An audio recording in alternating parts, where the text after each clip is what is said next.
سورۃ البینہ، بینہ کا معنی واضح دلیل۔ اس صورت میں واضح دلیل کا تذکرہ ہے، اسی نسبت سے اس کو سورۃ البینہ کہتے ہیں۔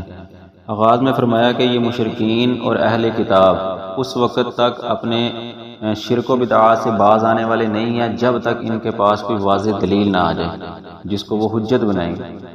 تو واضح دلیل کیا تھی؟ رسول من اللہ یتلو صحفا مطہرہ، اللہ کی طرف سے رسول آئے، محمد صلی اللہ علیہ وسلم اللہ کی طرف سے آئے جو ان پر پاکیزہ صحیفے پڑھ پڑھ کے سناتے تھے۔ وہ صحیفے جن کے اندر مضبوط احکام ضبط تھے، مضبوط احکام اللہ کے لکھے ہوئے تھے، وہ پڑھ پڑھ کے ان کو سناتے تھے۔ اور پھر یہ واضح دلیل آ جانے کے ساتھ ان میں سے کئی ایک لوگ ایمان بھی لائے، آخری رسالت پر ایمان بھی لائے۔ وما تفرق الذین اوتوا الکتاب الا من بعد ما جاءتهم البینہ، اور پھر اہل کتاب یہ تفرقہ بازی میں فرقوں میں نہیں بٹے مگر اس وقت جب ان کے پاس واضح دلیل آ چکی تھی۔ مطلب کہ ان کے فرقے بنے اس وجہ سے نہیں بنے کہ یہ کچھ جہالت پر تھے، لا علمی کی وجہ سے ان کے فرقے بن گئے، بلکہ علم آ گیا، واضح دلیلیں ان کے پاس آ گئی، اس کے بعد یہ اہل کتاب فرقوں کے اندر بٹ گئے۔ تو امت محمدیہ کے بارے میں بتایا کہ اس کے 73 فرقے ہوں گے، اور آج اگر دیکھ لیا جائے تو آج امت محمدیہ کے پاس بھی واضح دلائل آ جانے کے باوجود یہ فرقوں میں بٹے جا رہی ہیں۔ جو بڑے بڑے علماء ہیں دوسرے فرقوں کے، ان کو سب پتہ ہے کہ حق کیا ہے اور باطل کیا ہے، صرف لوگوں کو گمراہی کے اوپر لگایا ہوا ہے کہ اگر اب لوگوں کو سچ بتا دیں تو لوگ کیا کہیں گے اب تک ہمیں گمراہی پہ لگایا رہا۔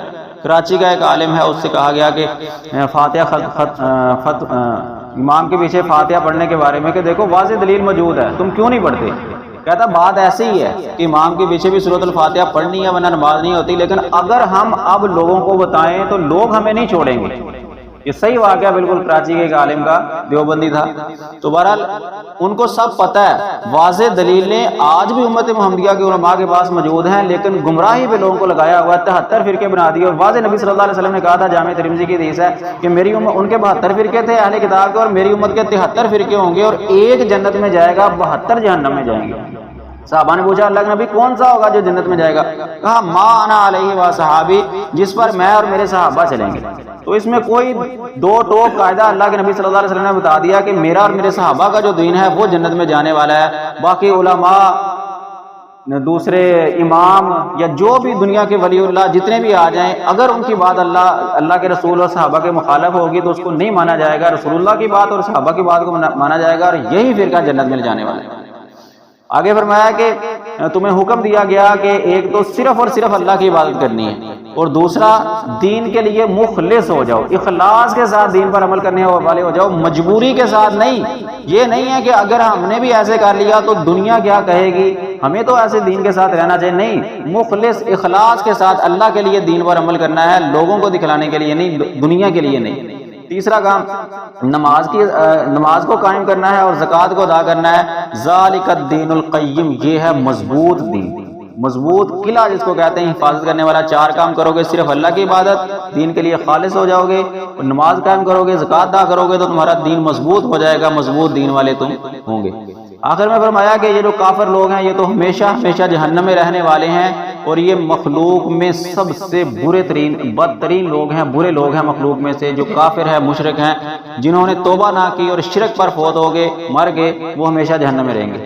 ان الذین آمنوا وعملوا الصالحات اولئک هم خیر البریہ، اور وہ لوگ جو ایمان لائے اور نیک اعمال کیے، یہ مخلوق میں سب سے اچھے بہترین لوگ ہیں۔ یہاں پھر اللہ تعالیٰ نے وہی بات ذکر کی، آمنوا وعملوا الصالحات، ایمان لائے اور نیک اعمال کیے۔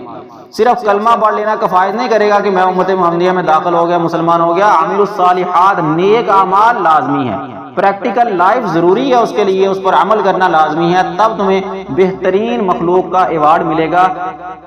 جزاؤہم جنات عدن تجری من تحتہا الانہار، بدلہ کیا ملے گا اللہ کی طرف سے ان کو؟ ایسے باغات ہمیشگی والے ملے گے جن کے نیچے سے نہریں بہتی ہیں۔ رضی اللہ عنہ ورضوا عنہ ذالک لمن خشی ربہ، اللہ ان سے راضی ہو جائے گا اور وہ اللہ سے راضی ہو جائیں گے۔ اچھا، یہاں غلطی یہ لگتی ہے کہ ہم ساری زندگی لوگوں کو راضی کرنے پہ لگے رہتے ہیں اللہ کو ناراض کر کے، اور کوئی راضی نہیں ہوتا، یا ہر کوئی راضی نہیں ہو سکتا۔ کلیہ یہ ہے کہ صرف اللہ کو راضی کر لو، لوگ خود بخود راضی ہو جائیں گے۔ حدیث ہے، نبی صلی اللہ علیہ وسلم نے فرمایا کہ جو جب اللہ راضی ہو جاتا ہے تو پھر اللہ تعالیٰ آسمان پہ آواز لگاتا ہے یا اہل السماء فاحبوہ، اے آسمان والو یہ میرا بندہ ہے، تم ان سے محبت کرو۔ فرشتوں کو اللہ تعالیٰ کہتا ہے کہ میں اسے محبت کرتا ہوں، تم بھی ان سے محبت کرو۔ اور پھر ثم یوضع القبول فی الارض، پھر زمین میں اس کے لیے قبولیت رکھ دی جاتی ہے، لوگ اس کو قبول کرتے ہیں، اس کی بات کو سننے کے لیے تیار ہوتے ہیں۔ کب ہوتا ہے؟ جب اللہ راضی ہو جاتا ہے۔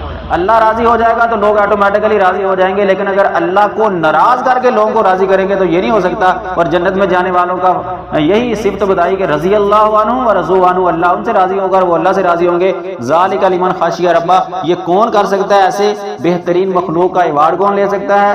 اللہ کو راضی کون کر سکتا ہے؟ جو اللہ سے ڈرنے والے۔ ذالک لمن خشی ربہ، جو اللہ سے ڈر گیا، اپنے رب سے ڈر گیا، وہی یہ ساری صفتیں لے سکتا ہے۔ اللہ تعالیٰ ہمیں حقیقی معنوں سے اپنے رب سے ڈرنے کی توفیق عطا فرمائے اور قرآن کو سمجھ کے عمل کرنے کی توفیق عطا فرمائے۔ وعلیہ